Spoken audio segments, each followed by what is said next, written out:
Good morning, Boker Tov, Shabbat Shalom. Good morning, Shabbat Shalom. Shabbat Shalom, good morning.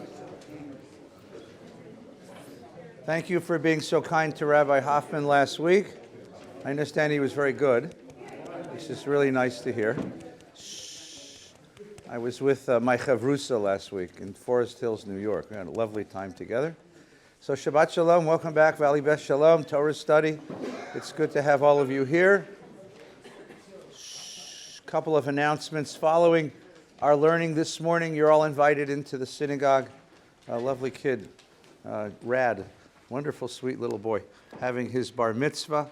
And following that, there's, of course, lunch. And following that, the Parsha group will be meeting. And today is the 5th birthday, or the 5th anniversary of Judy Fryer's Parsha group. So we want to wish them happy birthday. Where's Judy? There you are. Happy birthday. They're going to get an aliyah this morning. That was a surprise I just gave away. And a wonderful project. This coming week, good. Everything good? Good. This coming week on Wednesday night, we will conclude our survey of Jewish history at the College of Jewish Studies. Our guest will be Professor Daniel Koken, who is a visiting professor at UCLA. He teaches in Berlin, actually. And he'll be talking about how Israel and Zionism has changed the way Jews think about themselves around the world. And that'll conclude our conversation about Jewish modernity. The following Wednesday night is the Amato lecture, a lecture on Jewish ethics in the world that's sponsored by CSUN. And we'll hear about that on Wednesday night. They'll be inviting us.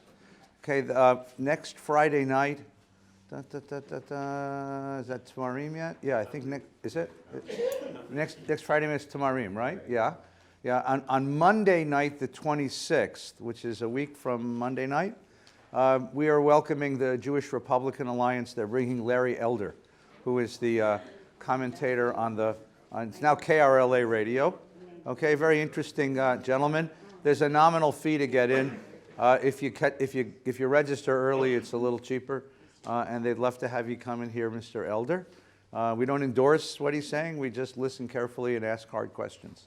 That's part of our conversation on the political issues that shape us.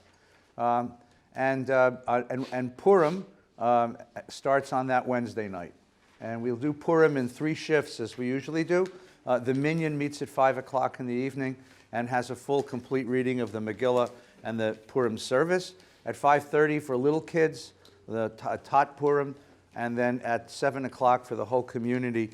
And this year we're doing Broadway show tunes, right? So there's no business like shul, business like... Anyway, so please come, and we'll have a wonderful time. Purim is a fun and joyful and sweet and interesting holiday, and everybody is invited. And then one last announcement: we're still going to Israel so far. So if anyone would like to join us, the trip is from the 7th to the 15th of March.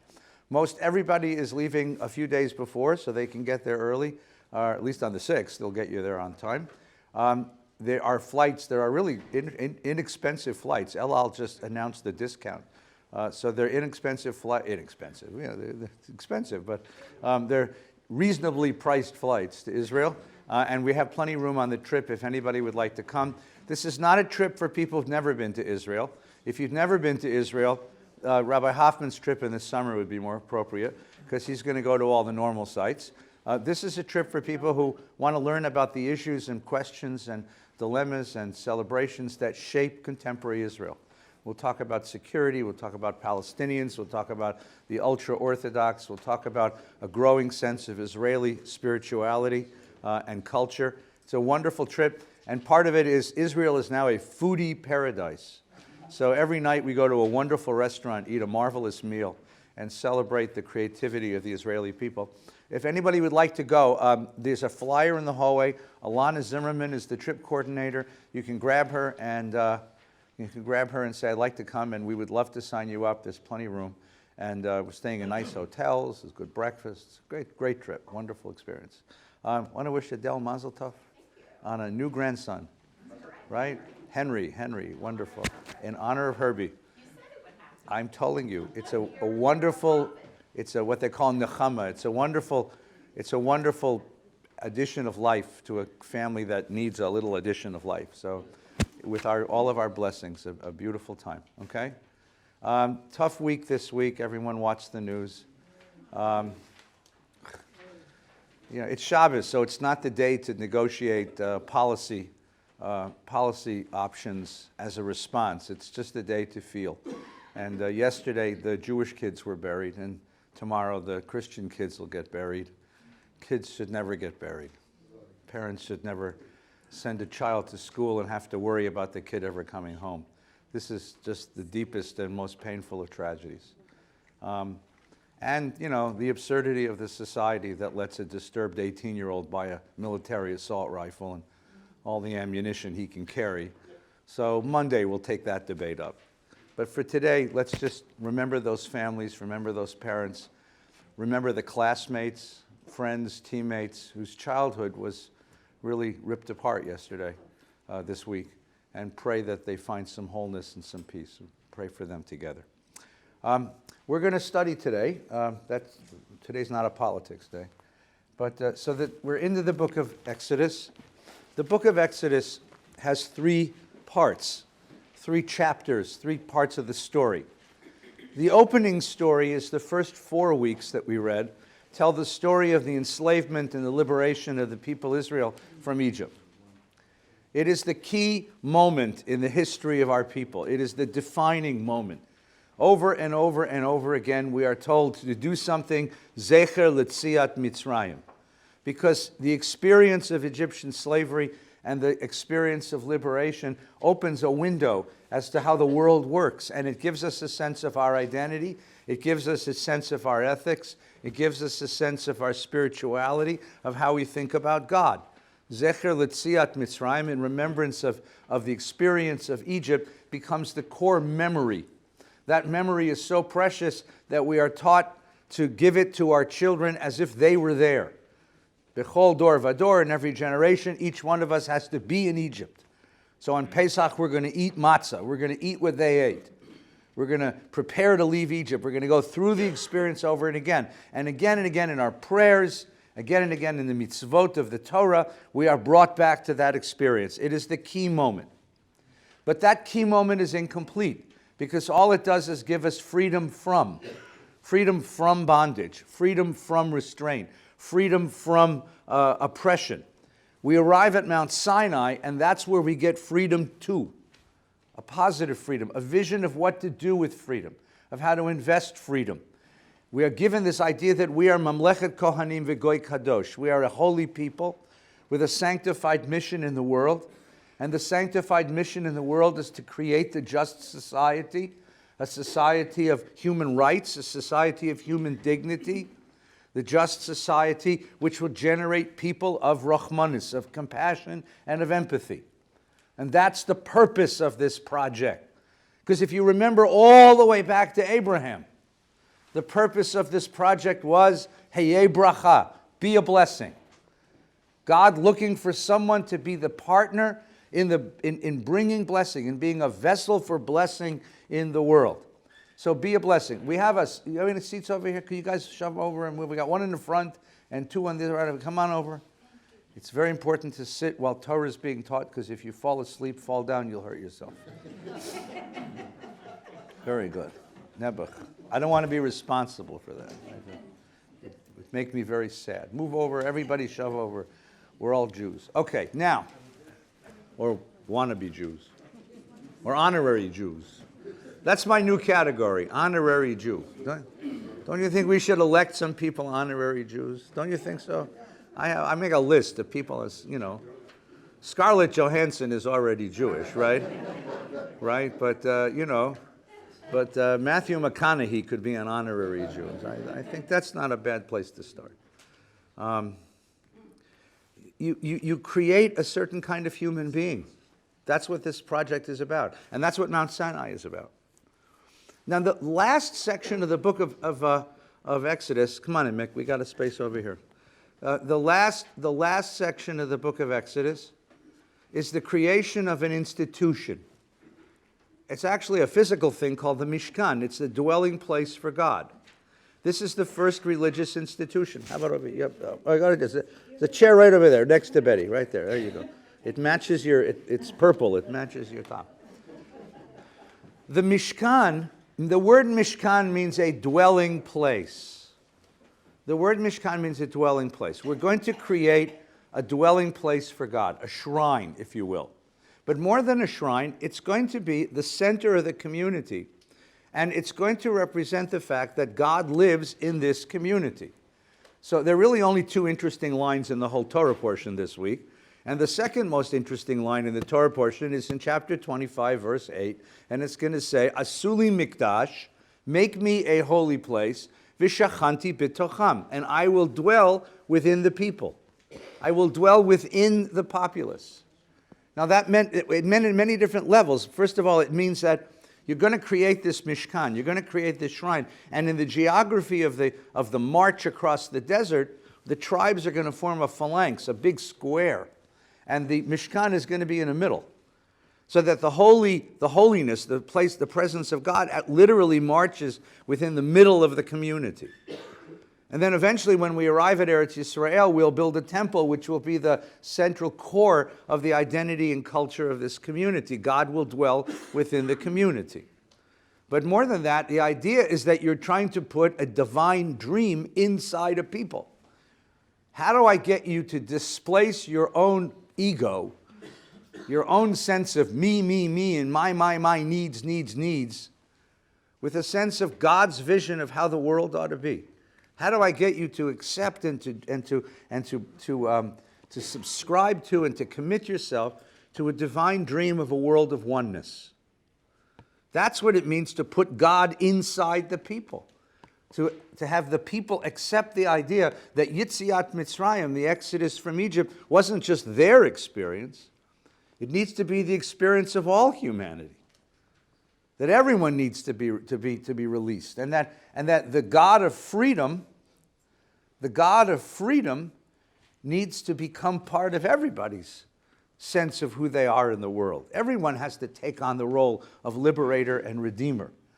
So Asuli Mikdash, make me the Mikdash, v'shachanti b'tocham, and I will dwell within this people's character, within its ethics, within its mode of living in the world, within its pattern of behavior, within its politics, within its economics.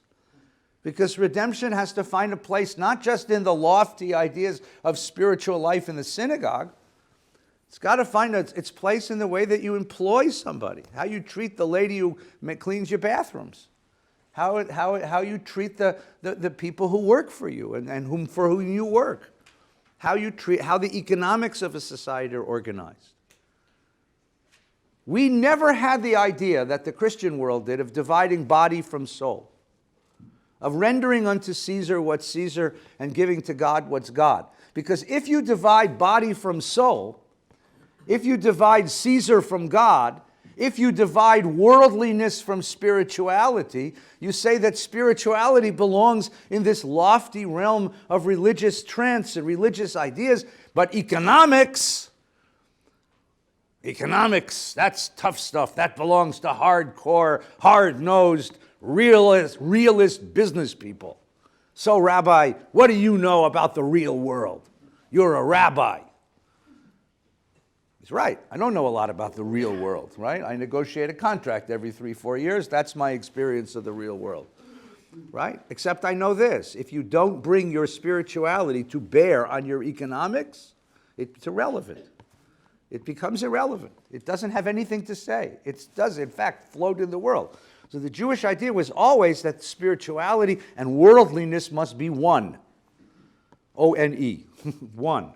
One world. If it's ethical in shul, it's ethical in the marketplace. And if you don't bring it from shul to the marketplace, then you violated the fundamental law of the Torah, which is why the Torah has all these laws about how you conduct business.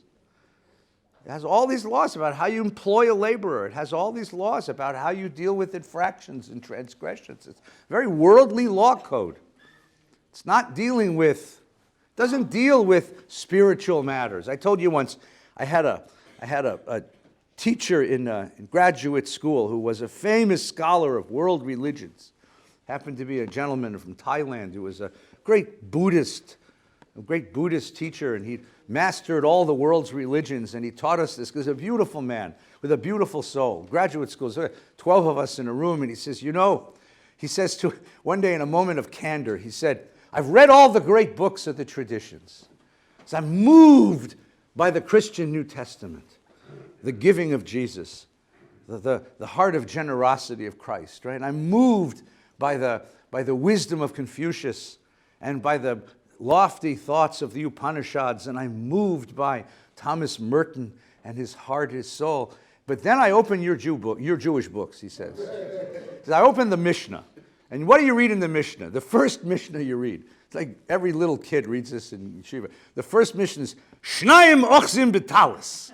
Translation, 2 people walk into the Beis Midrash holding opposite ends of a shirt. Ze omer ani matzatia. This guy says, I found it, it's mine. This guy says, I found it, it's mine. This guy says, what do you mean you found it, it's mine? I own it. This guy says, I found it. Teacher says, I love the Christian message of love. I love the Confucian message of equanimity, the Buddhist message of peace. I love the Upanishad's vision of the eternity of the world. I don't understand you Jews. What are you yelling over a shirt? What are you yelling over a shirt? What's wrong with you people? And so I'm the rabbi. I'm the only Jew in the room, right? And I happen to be a rabbi, and I'm one of the few rabbis in the program. This is a philosophy of education at Columbia University. So I said, Professor, may I attempt to defend my tradition? I said, if you don't solve the problem of 2 guys holding on to one thing, of conflict, a fundamental human conflict, you will never get to Christian love. He looked at me a long time, he said, you might be right. I said, if you don't solve that problem, you'll never get to Buddhist equanimity. If you don't solve that problem today, you'll never reach Hindu eternity.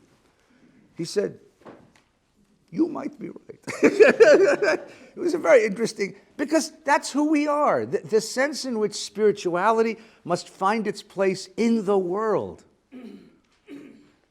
I'm always apologizing for the political things I say, because I can't keep them inside because I'm crazy. But that's part of it. I mean, part of it is and that's why we argue. I don't know if you know Jews argue. You're supposed to say, no, they don't, right? But that's who we are, because we have these visions of the world and we're not going to keep them inside. All right, so the first stage is what the end of the book of Exodus is about, is building an institution. It's not just a thing, it's actually a social organization, it's an institution. And the purpose of this institution is to keep Sinai alive. Sinai doesn't happen just once, it happens all the time. That is, God is transmitting truth into life all the time. And while the mountain of Sinai ceases to be a holy place, we talked about that a couple of weeks ago, the ideas of Sinai are holy to us because they're constantly being retransmitted into the world. And that's the purpose of the Mishkan, a portable Sinai. Wherever you go, there's a Sinai. Now, then we move into Eretz Yisrael. That's the end of the story. I gave it away. I'm sorry. Okay? And when we move to Eretz Yisrael, the Mishkan gets moved to Yerushalayim, to Jerusalem, and gets put in the middle of the Beit HaMikdash, the temple. Now we have a new stage. Instead of God who lives in a tent, which is portable, God lives in a building in Jerusalem. And that building becomes the core of Jewish life. Core meaning heart of Jewish life. That's where we face. That's where worship takes place. That's where you go to be forgiven for sin. That's where you go to reconnect with your identity and faith. That's where academies are held, where the truth is promulgated. The Temple of Jerusalem for 1,000 years became the core institution of Jewish life. And then in the year 70, it's destroyed by the Romans. It's the most powerful trauma in the history of the Jewish people. What do you do when the core institution is gone? And at this point, a remarkable development takes place. The rabbis who governed the community decided to take very literally the words we're going to read in today's Torah portion. Asuli mikdash v'shachanti bitocham. Asuli mikdash, make me a holy place, and I will dwell within this people. Wherever and whenever you make me a holy place, I will dwell there. So the rabbi said, we can create holy places any place. It doesn't have to be on a hill in Jerusalem. It can be on the corner of Densmore and Ventura in Encino, California. Now, this runs counter to an impulse in human religious life. The impulse in human religious life is to build holy places where holy things happen. So if somebody was cured of a disease, if somebody had a vision of the Madonna in a potato chip, if somebody rose from the dead on this spot, you build a church, you build a shrine, you build an ashram, you build a mosque. All over the world, you go to places and they'll tell you, say, why was this church built here? Why was this mosque built here? Why was this ashram? And they'll tell you, an amazing thing happened 2,900 years ago. I mean, and they'll tell you there was a kid who spoke in tongues, and it's where amazing things happen. What happens if you're the city fathers of Venice and you now become the most powerful country in the world in the 13th, 14th century? Hi, come on in. And you want to build a cathedral, but nothing ever interesting happened in Venice. Nothing, no holy thing ever happened. So what you do is, they're very clever. This is the medieval mind at work. Very clever. What you do is, you load up your warships, you go to Constantinople, you conquer Constantinople, you murder as many of its people as possible, because they're infidels after all. You go to the shrine of St. Mark, who was one of the four original Gospels, one of the disciples. You dig up the shrine of St. Mark, you take his casket, you take it back to Venice, you bury it in Venice, and you build Cathedral San Marcos. Cathedral San Marcos, you've all been there, right? If you haven't, go to Las Vegas, and it's across the street from the Bellagio. No, mamish. And frankly, the one that Shelley Adelson built is nicer than the one in Italy. But because it's what? Yeah, it's real. And no, seriously, the Cathedral San Marcos is built on the grave of St. Mark, but St. Mark didn't die and wasn't buried in Venice. He was buried in Constantinople. So what did they do? They brought him. Now we have a saint buried in a basement. Now we can build a cathedral. And all over Europe, if you go to, I don't know if you've gone to churches, and I have this terrible addiction to churches in Europe. My wife hates me for this, because I love these places. And you go, and for another few kopecks, you can get into the reliquary. You usually have to pay the guy to get in. You know, they turn the lights on. And in the reliquary, see, what if you're not Venice? You're not the most powerful trading power in the world in the 14th century. What if you're, Canoga Park? Schleppy, suburban city. So what you do is you find, like, the finger of St. Anne. No, there's a church in Rome, or in Venice. It's the Cathedral of St. Anne. And you go in the reliquary, and they have this beautiful chalice, this beautiful reliquary, and it has beautiful, and it has the finger, it's this little skeletal, right? We're number one, And that's what it is. And you say, well, so they have you have a relic. You have a relic. Every church in Europe has a splinter of the true cross. No, it's true. And if you put them together, not only could you make a cross, you could probably build a synagogue out of it, Because what happened was the people in Jerusalem in the Middle Ages learned that these church people would pay anything for a splinter of the true cross. Not so hard to find splinters of.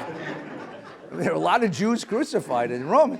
And so they became a big industry. It became an industry where you can buy a splinter of the true cross. And everyone has a reliquary. The point is that the impulse is to build a holy place at a place where something miraculous, where God favored this place. And if I don't have a thing that happened in that place, I can have a thing that represents God entering the world. That's what a relic is. Right? It's an indication that God has entered my world. That's the impulse. That's the impulse. And it's such a powerful impulse that we sort of assume that, if you're building a synagogue on Densmore and Ventura, it's because God appeared to Ray Sandler and told him to do it. If God appeared to Ray Sandler would have argued with him. That's the problem. So the rabbis of the tradition came up with a really interesting revolutionary idea. You don't need a relic. You don't need a saint or a finger of a saint. You don't need the grave of a saint. You don't need a miracle. Anywhere we gather to share Torah, to share Jewish life, God dwells within us. God dwells within the community. Asuli mikdash, make me a holy place, and I will come there, says God. So in Pirkei Avot, in the Mishnah, this idea that wherever 3 gather to share Torah, God dwells with them. Wherever 10 gather to share prayer, God dwells with them. Wherever 1 does an act of holiness, of chesed, of loving kindness, God dwells in that place. A portable God. This was the invention of the Jewish people. And it was a real revolution in human consciousness because it never existed before. This idea that you could build a holy place, and the very fact that you designate it as a holy place, God dwells in that place. It's not that you manipulate or control God, but that's the theology, that a God dwells in that place because you decided it's a place where the community will gather, that God dwells within the community. Where did 10 come from? What? Where did the number 10 come from? Oh, I don't know. What do you think? You cut off 3 fingers, now a minion's 7. Look, you got 10 of these, you got 10 of those, right? I mean, it's easy. It's the easiest way to count, you know? It's the number, it's one of these magical, there's a bunch of biblical, they'll find biblical reference to it, right? The 10 spies that didn't want to go into the land. But it's so much easier. It's just like, how many guys we got? Let's see.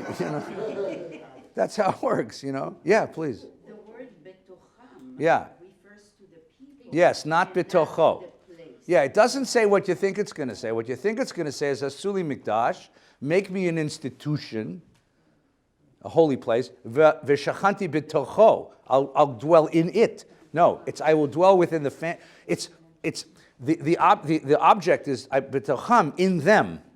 It's the ones who create the mikdash. I'll dwell within them. And as I said before, that's the object. The object is to get God inside of you, not inside of the place. The place is instrumental. The place is instrumental. It's a question of, can I get God inside of you? That becomes the philosophy of synagogues. So the synagogue is a revolution in human consciousness, because the idea that we can create an institution, and the very fact that the community gathers willfully. And there have been synagogues in Jewish life very, very early, even before the destruction of the temple. We have archaeological remains of synagogues in Palestine going back 2 centuries before the destruction of the temple. And we have archaeological evidence of synagogues, remains of synagogues, all over the Mediterranean, going back to Roman times. Right? One of the most magnificent ones is in Asia Minor, in Turkey, in Sardis. And by the way, what does every synagogue have to have? You're close. It has to have a niche for the Torah. It has a niche for the Torah. Every synagogue has a niche for the Torah, right? Every synagogue supposed to face east, right? Every synagogue is supposed to have some sort of a window, some sort of a vision of the outside. And then there's one more thing that every synagogue that we've discovered archaeologically, every single one has. And you're going to laugh when I say, no, that would be beautiful, but it's not true. A plaque at the back telling you who donated to build it. No, the oldest synagogue we found is one in Jerusalem, 2 centuries before zero, right? And it's called the Theodorus Synagogue. Guess why? Because it was donated by the children of Theodorus in his memory. It was the Theodorus family, big letters in Greek, Theodorus family, right? And then all the other people that donated are listed there. Right? No, I'm not kidding. Plaques predate synagogues. I mean, to me, this is glorious, right? Right? So every time you see a plaque on a synagogue and you say, that's the tradition, friends. Come on. Yes, Pop. What happened to the plaque from Mr. Fryer? From what? Mr. Fryer used to be on the UJ on Sunset Boulevard. It's up there. It's in the boardroom of the UJ. Mr. Fryer. Mr. Fryer's, yeah, he's still there. Okay. Trust me, plaques never disappear. right? Jews come and go, communities come and go, plaques never disappear. Ever. Right? There are churches all over Europe that still have Jewish plaques in the back because they were stolen and burned and reburned. Yes, Andy. Do we know how long it took for the people to accept this revolutionary idea? Yeah, no, but we have a sense of the history of this thing. Again, there were synagogues that predated the destruction of the temple by 2 or 3 centuries.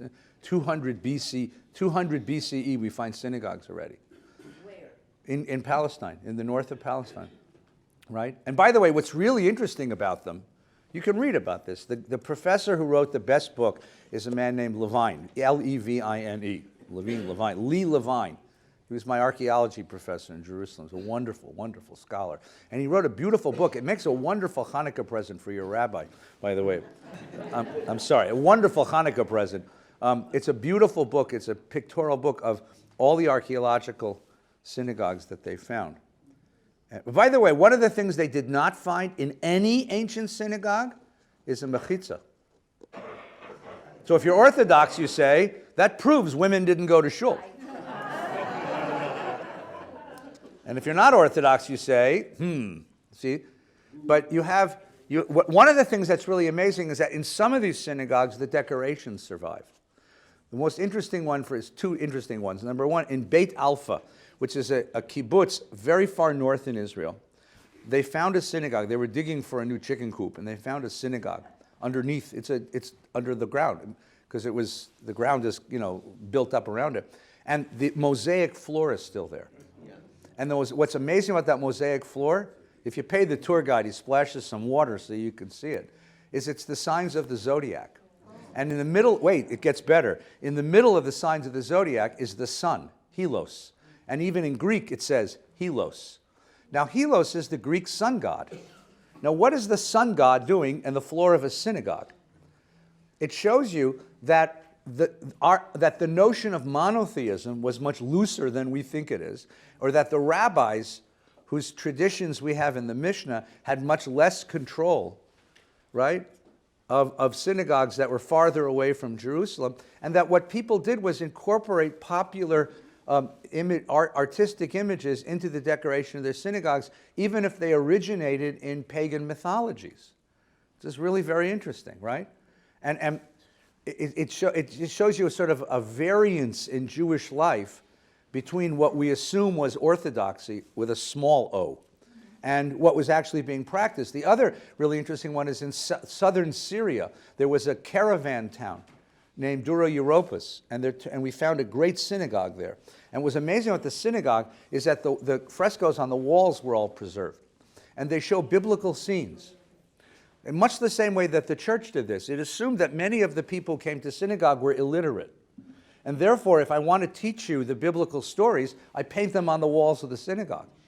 And we have pictures. All of the great scenes of the book of Genesis are painted on the walls of the synagogue. But what's interesting is that, of course, when you transfer a literary document to a visual image, you make an interpretation.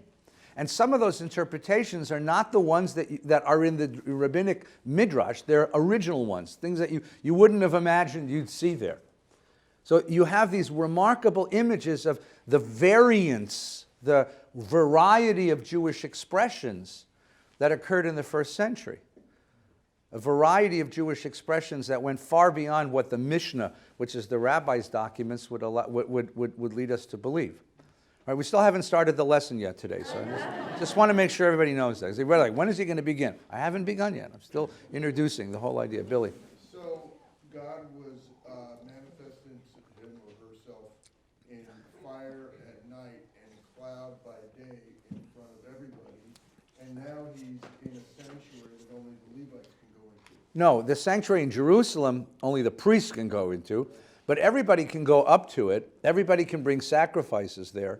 Everybody can participate in its rites. And in fact, everybody did. According to Josephus, who was the Roman Jewish historian, on Passover, the population of Jerusalem swelled from 10,000 to 110,000.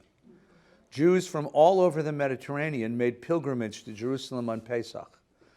Must have been a hell of a deal for the hotels.com, because they'd fill up the hotels, and the community would erect tents all over the they'd erect tents all over the hillsides of Judea around, and everyone would participate in the Pesach of the Holy Temple, right? So what you would do is you would bring your family, so you'd bring your family from Calabasas and you'd make pilgrimage to Jerusalem and you'd come up to Jerusalem. And as you were coming, by the way, you would meet other pilgrims from all over the world. I mean, imagine what this was like. You're meeting pilgrims from all over the Mediterranean world as you're coming up to Jerusalem. Some of the Psalms, we have Psalms called Shir HaMa'alot, songs of ascent. We believe that those are the songs people sang as they were marching up the hillside to Jerusalem. Because if you're singing a song, it's easier to walk up a hill. I trust me on this, right? It keeps your rhythm moving, right? And then you get to Jerusalem, right? You and your family, right? And Roberta would say, I want to go shopping, and you'd say, fine, I'll go get a tent, and you'd pay the guy the shekels, and they'd say it's the 18th row up and 42 tents over, right? It's tent 18/42A. Right? And you'd go up there and you'd find your tent, and your tent is next to Andy's and next to Said's, and there your tent, you say, fellas, and so the three you guys would all go back down, and then now you had to get what you needed, you provisions for Pesach. So what do you need? You need wine, you need matzah, you need greens, you need charoset, you need little olive wood camels for the kids, you need shesh besh boxes, you need Israeli flag shirts, you need sahal kippahs, you need all the other chazarai they sell you in Jerusalem, right? And now the one thing you really do need is a sheep. So you three guys, now the men are allowed to do this, women were allowed to watch. You would go back to Jerusalem, you would go to mikvah, they would hang your clothes on a hook, you'd put white gowns on, you would buy a sheep, they would give you a ticket for your sheep. Because you couldn't carry a sheep into the Temple Mount, but you had your ticket, you'd come up there, the Levite would meet you, they'd say, who are you? You say, well, I'm Andy Family Heim in Encino, California, and Bill Kabacher of Calabasas, Saeed Afari of Tarzana. So, gentlemen, welcome. It's wonderful to have you here. Do you have your sheep tickets? And you pass your sheep tickets, okay, we got your sheep. Do you see that one over there? Not the black one, the white one. That's yours, Hyman, right? And then yours is and they'd show you your sheep, right? They bring you your sheep, you put your hands on the sheep, and they would say to you, what are you thankful for this year? What is your freedom this year? What are you celebrating this Pesach? And you'd say, I have a new grandchild, I have a daughter, maybe she's going to get married, right? All of us have the same surahs, right? Right? And the priest would say, very good. They'd take your sheep away, they'd shecht your sheep, they'd clean your sheep, they'd cook your sheep on this giant altar. Think barbecue, but mama, right, And then they'd bring you back the edible parts of your sheep wrapped in tinfoil in a carry-home bag. Beit HaMikdash carry-home, And you'd take that, you go back down, change into your regular clothes, right? Go back up to the tent. There your family's waiting for you, and you'd sit down and have your Pesach. Right? That was Pesach. Now imagine 110,000 Jews on the hillsides all singing Pesach in different melodies, because you come from different places in the world, but everybody making Pesach. The other great thing was, the rabbis had a little bit of a problem, because everybody's drinking 4 glasses of wine. Woo! Jews gone wild, right? So they wrote a thing at the end of the laws of Pesach, which said, Ein afikomen ein maftirin achara Pesach afikomen. Don't finish the Pesach with afikomen. Now no one understood that in later centuries, because so that's where you get this idiot idea of having one more piece of matzah. That's not what it meant. It turns out that the word afikoman is a Greek word meaning party hopping. Because what would happen? The Hymans all went to day school, so they know how to bang through the Haggadah quick. So they finished the whole Haggadah and all 4 cups of wine. And they listen, and the Afari family's next door, right? And that's exactly what I needed. I needed music at this point. They hear the Afari family singing the songs of Pesach. So they say, let's go next door and see if they have any wine left. And so the Hymans now go to the Afaris, and we finish all the wine. Now when the Afaris have finished all the wine, the workman, we know, is down the hill a ways. And he's real slow in his Haggadah. So we'll find him, and we go down to the workman's family, and we drink. And pretty soon you have these mobs of Jews wandering the hillsides of Judea, filled with wine and lamb and matzah. The rabbi said, that's pasnisht. Don't do this. You see? That's where it came from. Does that make some sense? How did I get onto that? So how did it become that we have the afikoman? Because nobody knew what the word meant. So they assumed it meant something. The Mishnah says explicitly, Ein maftirin achara Pesach afikomen. Don't finish Pesach with afikomen. We do finish Pesach with afikomen. So they didn't know what it meant, so they just made something up. So somebody made it into a Rabbis do this. I don't know if you know this. I thought afikoman was a dessert. No. Afikoman means going out and partying. It's Greek for going out and partying. So how did it come dessert? And Ask any kid who goes to a fraternity. He'll tell you what it means. All right. So here's the thing. So what we have in the end of the book of Exodus is the creation of the first religious institution, which is the Mishkan. Then if you look at the Haftarah that's for this week, you'll see that in the Haftarah we have the building of the Beit HaMikdash in Jerusalem. So stage one is we worship God in a tent that goes wherever we go. Stage two is we build a building. Stage three, we don't have the Mishkan anymore, but we have the community that gathers around. And that's the synagogue. And these are the stages of the evolution of Jewish religious institutions, of Jewish community spiritual institutions. But the very idea, I just want you to hold on to the radical idea. The idea that you can build a place for God in the world. That you can build a place where the infinite dwells within the finite. Where the eternal dwells within the temporal. Where God dwells within the community of humanity. That's a remarkable idea. It's just sort of a crazy idea, right?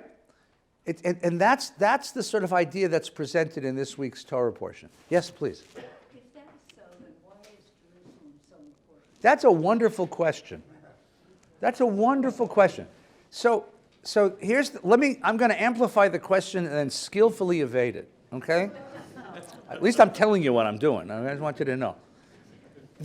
What happens is we gain control of Jerusalem. We build the Beit HaMikdash in Jerusalem. Jerusalem becomes the core of the Jewish people's identity and its culture, okay? Then Jerusalem is destroyed, and Jews are exiled from Jerusalem. But they never let go of the dream of Jerusalem. And what happens over the course of history, we're going to look at this in some depth later on in the year as we get closer to Yom HaAtzmaut, because it's the 70th birthday of Israel, and we need to look at this. But what happens is that Jerusalem transforms itself from a physical territory to a dream of a redeemed world. When we say at the end of Pesach, L'shana haba b'Yerushalayim, and at the end of Yom Kippur, L'shana haba b'Yerushalayim, it doesn't mean Jerusalem the place. Because it's kind of ironic that until the late 19th century, Jews didn't go there. I mean, if you say it every year, why didn't we all pick up and go? Now you'll say, because Jerusalem was a ruin and a wreck. I got news for you. Life in Poland was no picnic, you know? So why not go to Jerusalem? Why didn't we go in any of the previous centuries? And the answer is because by the time, 3 centuries after the destruction of Jerusalem, by 400 or 500, by the time the Talmud is codified, Jerusalem ceases to be a place and becomes a dream. The real phrase is not L'shana haba b'Yerushalayim, next year in Jerusalem. It's L'shana haba b'Yerushalayim habnuyah, the rebuilt Jerusalem, the fulfillment of the dream of redemption. Right? Now, that was what Jews held on to. They held on to this idea that one day God will send Messiah, Messiah will rebuild Jerusalem, and we'll all be invited back. You'll all have an apartment. And you'll need it because you can't afford one now anyway. So, right? Now, here's what's so interesting, and we'll get into this in some great depth later in the year. It took an uneducated Jew, an assimilated, alienated, peripheral, uneducated Jew, who didn't know that Jerusalem isn't a place. Dunkov. He thought it was a real place, to start Zionism. His name was Theodor Herzl. And he thought, when you said the Shana Haba B'Yerushalayim, you really wanted, you meant to go someplace. And he said to us, let's go. And we said, you can't go. It's not a real place. And he said, what do you mean? It's on a map. It has a longitude and a latitude. Let's go. And the irony that it took a Jew who didn't know the tradition and didn't understand our way of looking at the world, it took an assimilated Jew to inaugurate the process of giving us back the city as a real place. That's one of the great ironies of history. Now, we get the place back. We get it in 49, and then we get it even more of it in 67, right? And now the question is, well, what is its spiritual status? What is the status of Jerusalem? And I'll give you an image to keep in mind, and that'll confound you even more, and you'll come back and listen to my talk on Zionism, right? The holiest place in the world for Jews is Jerusalem. The holiest place in Jerusalem for Jews is the Kotel. The Kotel, the wall, right? So one would assume that if you're anywhere in the vicinity and it's a time for prayer, where would you go? To the Kotel. Anyone ever been to Jerusalem? Do all Jerusalem Jews go to the Kotel? No. Do all Jews who live in the Jewish quarter, in other words, 100 yards from the Kotel, go to the Kotel? No. Do Jews who even overlook the Kotel go to the Kotel? There's a big yeshiva called Yeshiva Porat. It's something Porat, right across the square. It overlooks the Kotel. There's a big shul there. I'm davening at the Kotel one Friday night. I turn around, and I see all these yeshiva guys in the window. Like, they're davening, like, up there. Like, guys, it's why? Because we still haven't figured out what's the spiritual status of territory. And we still maintain this idea that wherever we're davening, that's Jerusalem, right? So even having gotten it, we still haven't figured that out. Like, it took us 400 years to figure out that Jerusalem wasn't a place. We've only owned it for 51 years. We haven't figured it out yet. So what is the status of space as opposed to community and time? This becomes one of the great interesting questions of Jewish spirituality. So the answer to your question is, good question. Now, what I came to talk about today, now that there's no time, is I have a new part-time job. I get invited to conferences all over the country, and I get put on panels, and the name of the panel is, Can the Synagogue Survive? Because there's a great deal of anxiety in the American community that synagogues aren't doing real well, right? And that they're you know, and I'm always put on this panel with a sociologist, most of whom are friends of mine, and then somebody from one of these sort of radical new minyanim, okay? And that person is usually younger than me and much better looking than me and full of passion and joy and tells me that synagogues are horrible bourgeois institutions. So wait 10 years, you'll see what you think, right? And, you know, and I have to be the representative. I'm like the old guy now. It's a wonderful place to be, right? Can the synagogue survive? Now, one of the interesting things about that is that this is not the first time such a question's been asked. Because the question of it's not can the synagogue survive, but how does the synagogue evolve? And I gave you some sources here to show you basically the thesis that I argue in these panels, which is that the synagogue as an institution has always been evolving. Because the idea that God lives within us is an idea that motivates new imagination generation to generation. And particularly in the context of American freedom. Particularly in the context of American cultural assimilation, where we're free to participate in the outside world without fear. Without fear, right? 2 generations, 3 generations ago, it was hard to step outside of the Jewish community in many cases because you're afraid you're going to get hurt, right? But now, my kids are completely assimilated into this outside world. And so the question is, what is the synagogue they're going to enjoy? It has its own internal dynamic. So let's take a look. We have a few minutes, and I think you'll enjoy these sources because they'll make you feel better for nothing else, right? In 1840, a large aliyah, a large immigration of German Jews comes to America. A second generation of German Jews comes to America in 1870. Anyone here descended from those German Jews? Oh, so some of you are, okay? Right? Many of them came, they already brought Reform Judaism with them from Europe, right? So you have the creation of something called classical reform. Wilshire Boulevard Temple, right? Temple Emmanuel, New York City. Temple Emmanuel in San Francisco. Temple Emmanuel. They like this idea of Temple Emmanuel in Dallas, Texas, right? 1872, the New York Herald publishes an editorial. The New York Herald is not the Jewish Journal.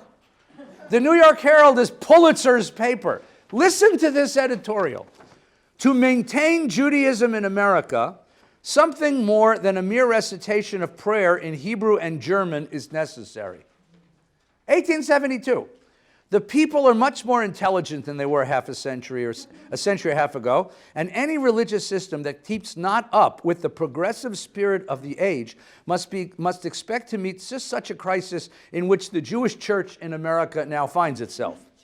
That's what they've called it. The rising generations demand a form of religion which their hearts can appreciate and hold fast to, though they ask for no change in the true spirit of religion at all. It is the attempt to confine them to the iron bands of the system of bygone ages, what a phrase, that has produced results in which the Jewish press so generally and frequently lament, namely that young Israelites do not manifest that love for the synagogue which their fathers and forefathers showed. In other words, in 1872, what were they complaining about? The Kinderlach don't come to shul. Or how do you say that in German? Der Kinderlacher nicht kommen to el Synagogo. Rightly understood, this very religious indisposition is a sign of progress.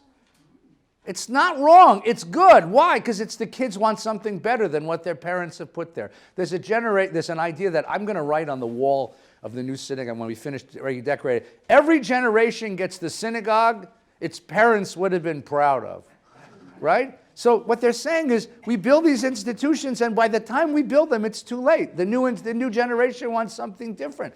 So the editors of the New York Herald say this isn't bad. This is progress, right? This very religious indisposition is a sign of progress which calls loudly and earnestly on the Jewish church to furnish such spiritual food as young American souls can digest. Okay? In other words, the synagogues that we brought from Germany. And what happened is, people can't, the immigrants come, they build the synagogue to look like the shuls, the synagogues they had in the old country. And the kids don't want to be there because they don't live in the old country. They're loyal to their parents. We speak German or Yiddish or Persian or Chinese or Thai to our parents, but we want our own.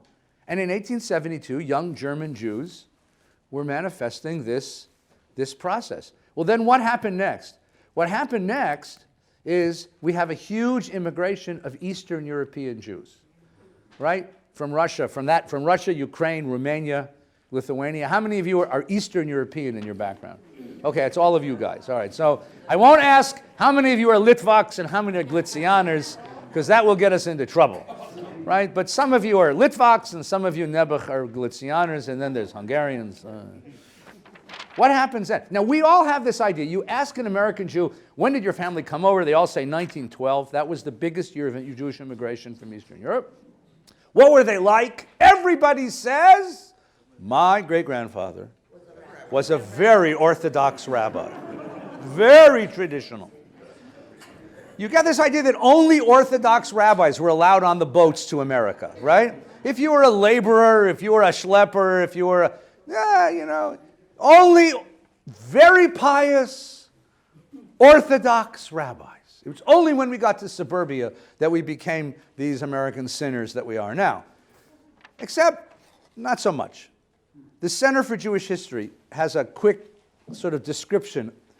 In the early 1900s, New York City, most notably Lower East Side, how many of you came from the Lower East Side? Right, a lot of you, okay? Not you, but your ancestors, right? Yeah, everyone's, right? Was overflowing with synagogues. Most of these congregations grew out of Landsmannschaft. What's a Landsmannschaft? Everybody came from the same area, spoke the same dialect of whatever language you spoke. It was a place of immigrant culture. right? I came from Romania. I looked for other guys from Romania who I could talk to in my language, who knew how to eat pastrami and mama liga, right? Or I came from Lithuania, and I wouldn't be caught dead with those Romanian ganefs, right? Right? So I'm the Litvak shul, right? And then there's the Galicianer shul next to the Litvak shul, because you can't trust the Galicianer. Hell, you shake hands, you count your fingers, you know? I mean, that's what it is. And then the Hungarish come? Don't even ask. That's a Landsmannschaft, right? That's a Landsmannschaft. Those of you who ever, if you want to see this in a different culture, if you remember the second episode of The Godfather, that showed you how Vito Corleone became the Godfather, it's the same thing. Italian immigrants were being abused. They were being abused by Irish cops. And so they formed their own self-defense organization, and that was the mafia, right? We had our own. We had our own mafiosi, but it was immigrant protection, right? So synagogues were Landsmannschaft. They weren't there just for prayer. In fact, prayer was very unimportant. It was everything else, right? The societies developed predominantly Eastern European immigrants came from the same hometown. Most rented rooms in tenements, storefronts, and meeting halls. There were buildings that housed several congregations simultaneously. They had limited resources and minimally organized. Sounds like today, right? In most cases, Landsmannschaften did not have a permanent rabbi. Congregation took turns leading services. The synagogue was much more than prayer. It was an entire way of life. Now, here's the part I want you to hear. During the first 2 decades of the 20th century, estimates of the proportion of a New York adult Jewish male population who attended weekly Sabbath services ranged from 5 to 40%, most tending to 20%. Your ancestors were not all Verbrent Orthodox rabbis. They were working people who couldn't get Saturday off. I mean, maybe they were traditional, but they couldn't get Saturday off. Shuls were not packed full of people, They were packed full of the people who were the batlanim, who didn't have jobs. But only 20%. And the other statistic that we know, by the way, the reason we know this, because if they were traditional, women would have gone to mikveh.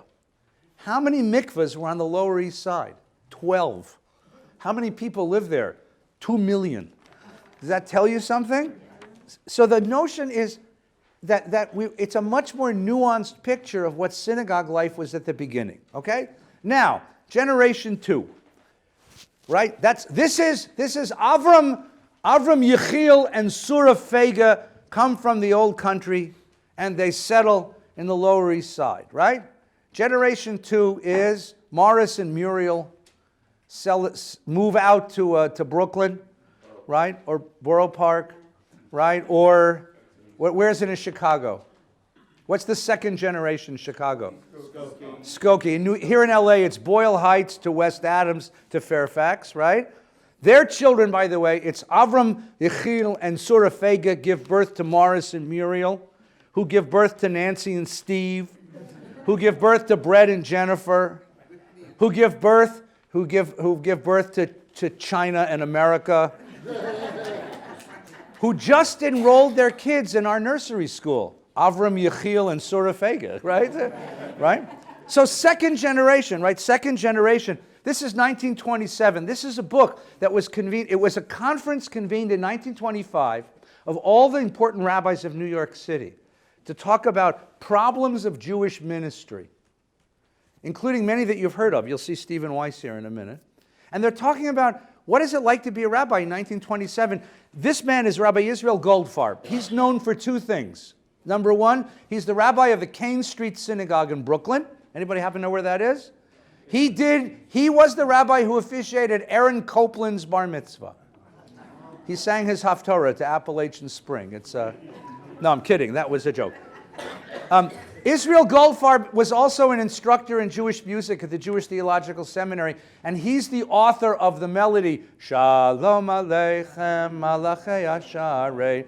He was an European-trained rabbi who came to America and discovered that nothing he was trained in works here, and that he discovers that in America you have to wing it. And the improvisational quality of second-generation American rabbis.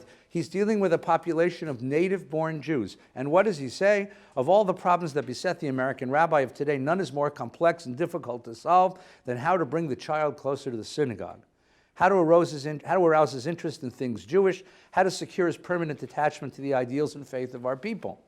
The problems of vital importance to future America, of Judaism in America, was unknown to our predecessors, where kids grew up in a rich Jewish community, right? And learned Judaism from his environment. Here in America, where the child moves from morning till night in a non-Jewish atmosphere, the question of inspiring his interest in the synagogue becomes difficult. We're confronted by the fact that neither the home nor the synagogue, as they're constituted today, exert the magnetic power over the child. So what did he do? He improvised. He created something you're all very familiar with, but you never met the inventor. He took a rather obscure Jewish custom of celebrating a boy's manhood at his 13th birthday, and he elevated it into a big deal. He moved bar mitzvahs from Mondays and Thursdays to Shabbos, made a big deal out of the kid's bar mitzvah, and then invited one of the local caterers to come into the synagogue and prepare a really nice lunch meal for the whole congregation to celebrate little Stephen's bar mitzvah. He created what we call the bar mitzvah. And in order to have this bar mitzvah, you had to come to him a year in advance and spend a whole year studying. And the boys who studied with Goldfarb for a year loved him so much that they told him that even after the bar mitzvahs, they didn't want to leave. So he created the first youth group. He created a kibbutz group. A bunch of kids who gather with him after Shul Shabbos, eat lunch, and then play basketball and learn Mishnah. And then when the girls of the community heard about it, they wanted one too. So he created a Benot Rachel community of girls who could also, they couldn't have bat mitzvah yet, but girls who could begin to have some Jewish education. And he creates the bar mitzvah, as you know it, and a youth group to go with it. At the same time, there were other rabbis who had another idea. Anybody here grow up in a synagogue that had the word center in its title? Anyone here grow up in a synagogue that had a swimming pool or a basketball court? We're about to have one, so I'm very proud of this. You did, yeah?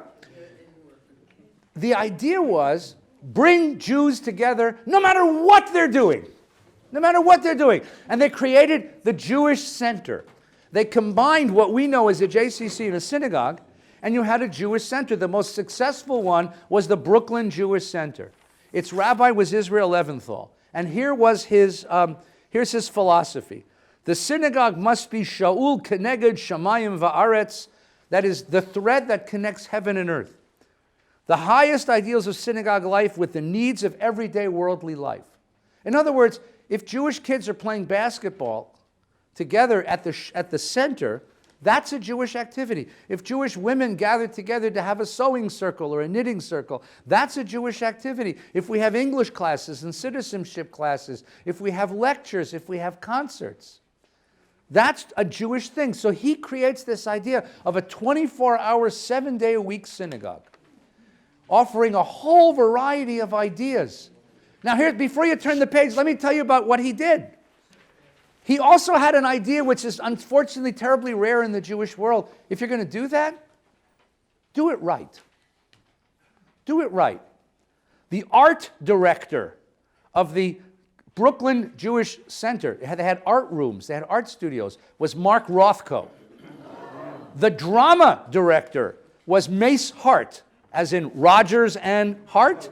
Before Rogers and Hart, before Hammerstein died and he took Hart, Hart was the drama director at the Brooklyn Jewish Center. And the cantor and music director of the Brooklyn Jewish Center was Richard Tucker, right? So you say, wow, because the idea was get the best. Get the best. Why offer second? Why should Judaism be associated with mediocrity? Get the best. Now, this was a controversial idea because the question was, if Jewish kids are playing basketball, is that a Jewish thing? Turn the page over. You're going to find this really ironic. But the person who objected most strenuously to synagogues with basketball courts and swimming pools was one Stephen S. Wise, who built the Free Synagogue in New York. And what he meant by free was A, no dues, and B, he could say whatever he wanted. He was trained as an Orthodox rabbi, so he knew. He wanted you to go to your shul on Shabbos and come hear him on Sunday. So he would hold court every Sunday morning in Carnegie Hall. And for 40 years, he packed Carnegie Hall every Sunday morning, and his sermons were on the radio. He was invited to give a speech once, a graduation speech at HUC. And this is what he said. He's talking to young rabbi graduates.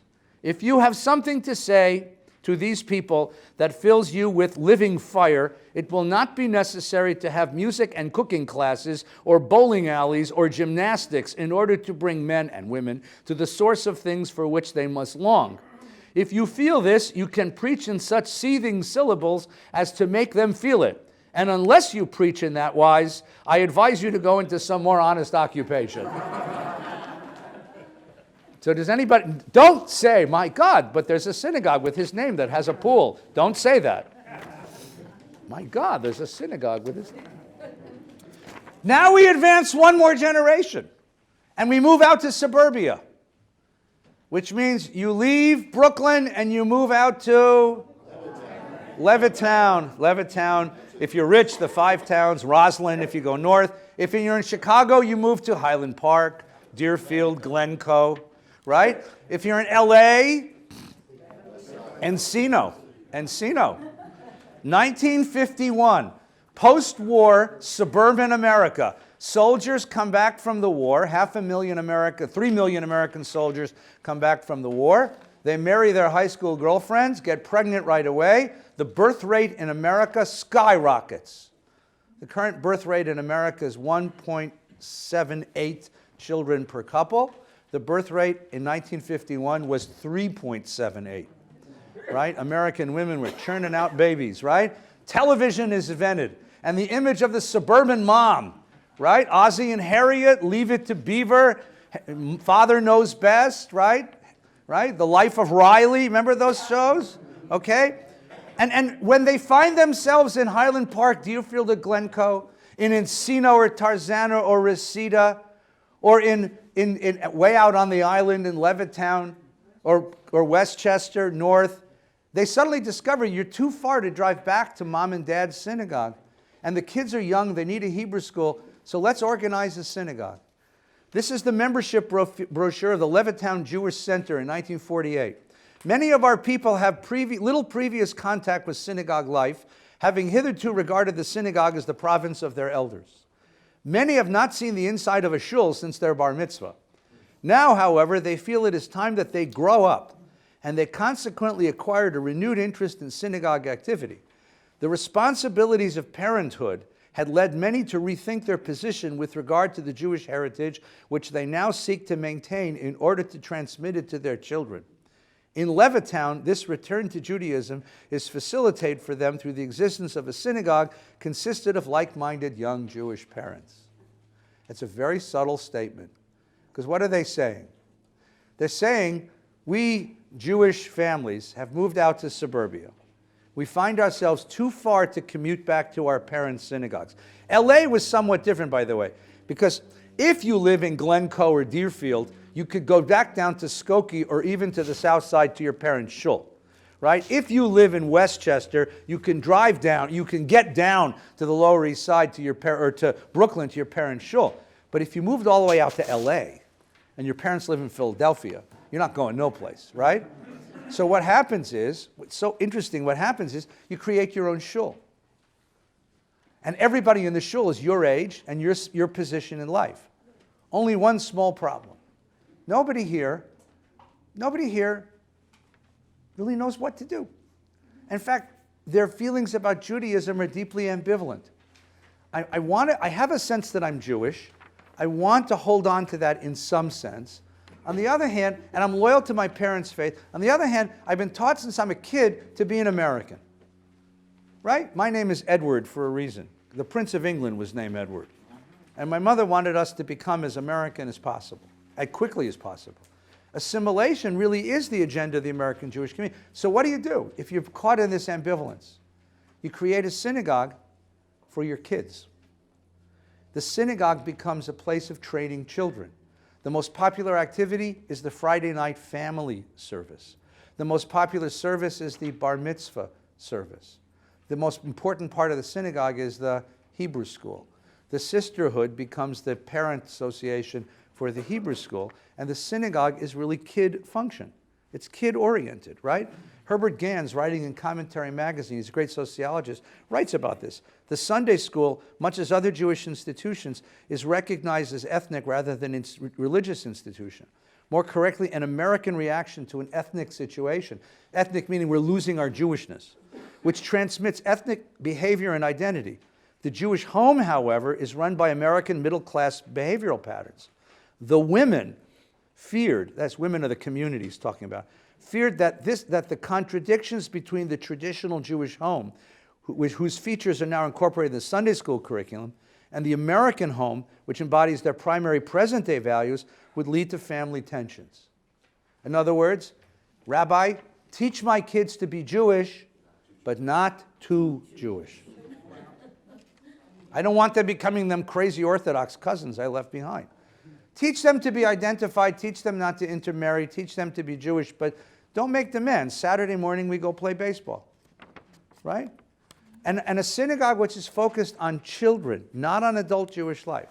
And a synagogue whose idea is to keep the kids Jewish, but not too Jewish. Those internal contradictions inform the American suburban synagogue of the 1950s, 1960s. So much so that a philosopher, Abraham Joshua Heschel, walking into the synagogue, makes the following observation. He's talking to rabbis in 1953. Our services are conducted with pomp and precision. The rendition of the liturgy is smooth. Everything is present, decorum, voice, and ceremony, but one thing is missing: life. Nothing is going to happen to the soul. Our motto is monotony. Don't hold back. Tell us what you think. The fire has gone out of our worship. It is cold, stiff, and dead. Inorganic Judaism. Has the synagogue become the graveyard where prayer is buried? The modern synagogue suffers from a severe cold. Our congregants preserve a respectful distance between the prayer book and themselves. The services are prim, the voice is dry. The synagogue clean and tidy. The soul of prayer lies in agony. The words are stillborn. Later, he goes into something. I don't know how many of you remember your father-in-law's prayer book, you know? Responsive readings. Remember those? True and certain there is one God and there is none like unto him. It is he who redeemed us from the might of Tyre, right? Grant that we lie down and... I know them by heart because I went to shul as a kid. I mean, these were... They were an attempt by one generation to give access to the prayer book, but what they did is beat the life out of prayer. And mostly the problem was that these were Jews whose Jewishness was inchoate. It was all mushy. And they weren't sure what they really wanted. They knew they wanted their kids to be Jewish, but it never occurred to them that in order to do that, they had to be Jewish, right? So Bruce, this actually sounds real familiar, doesn't it, right? It's exactly what you discovered in your study, right? Now, one person, by the way, and we'll finish with, one person who objected to this, rebelled against this, pushed back against this, crusaded against this, was Harold Schulweis. Because Harold Schulweis showed up in this synagogue in 1970, and Valley Beth Shalom was a quintessentially third-generation suburban American congregation. And in 1970, he did the very first thing he did when he opened his mouth. He spoke adult words. You had to have a dictionary to figure out what the hell he was talking about. No, he did that on purpose. Because he was trying to say to you, the only way you will get your kids to accept and commit to Jewish life is if you accept and commit to Jewish life, if we offer them a vision of adult Jewish life that is morally, intellectually, and spiritually compelling. And so I'm going to speak in the New York Times vocabulary. I'm going to tell you that this is intellectually sophisticated. I'm going to tell you that you have to stretch to be Jewish because I want grown-ups. He really didn't like kids at all, by the way. Right? His own, maybe. His grandchildren, when he had grandchildren, it was the greatest thing for VBS because he stopped like destroying kids that wept and that cried in synagogue. I mean, really, when Gabriel was born, it just saved us all a lot of pain, right? Because his grandchild was sitting there and was his grandchild making noise in shul. Then everything became better. But until then, boy, God help you. If a baby made a peep during one of his sermons, whoo, God, right? You know, those, Stuart. I went to see him his first year here Yeah. with young children. I said, "Are you planning on having any activities for families?" And he said, "No." Yeah, no. Because he was rebelling against this juvenile, infantile Judaism that that he felt was the problem. He was rebelling against this. So now we're going to finish. We come to the present. Starting in 1985, a new kind of identity kicks in, and the synagogue takes on a whole different task. Because now people don't have to establish their bona fides as Americans. They feel comfortable as Americans. Now the question is, what does this do for me? How does synagogue life give me a sense of my place in the world? What I've tried to do today, starting in the Torah and ending in 1985, is to show you that the evolution of Jewish worship, of Jewish sanctity, of building an institution to contain God and bring God into the community, that's been the great Jewish task in all of our generations. And what you have to remember, whenever you say, "Oh my God, I don't know if it's going to survive," what you're saying is, I don't know if the way I'm used to it is going to survive, because the remarkable gift of this community is its capacity to reinvent its institutions from generation to generation to generation. So the answer to your question, when I sit on those panels, they said, "Can the synagogue survive?" I said, "No, it can't. It will survive. Only one thing you got to know. It ain't going to look like the one you grew up in. It'll look really different, because this one doesn't look like the one you grew up in, right? And the synagogue of my grandchildren will look very different than the synagogue of my grandparents, and that's exactly the way God would have it. That's the way it has always been. That's what the Torah means when it says, "Asuli mikdash v'shachanti b'tocham." You make for me your kind of holy place, and I promise I will show up. We'll see each other next week.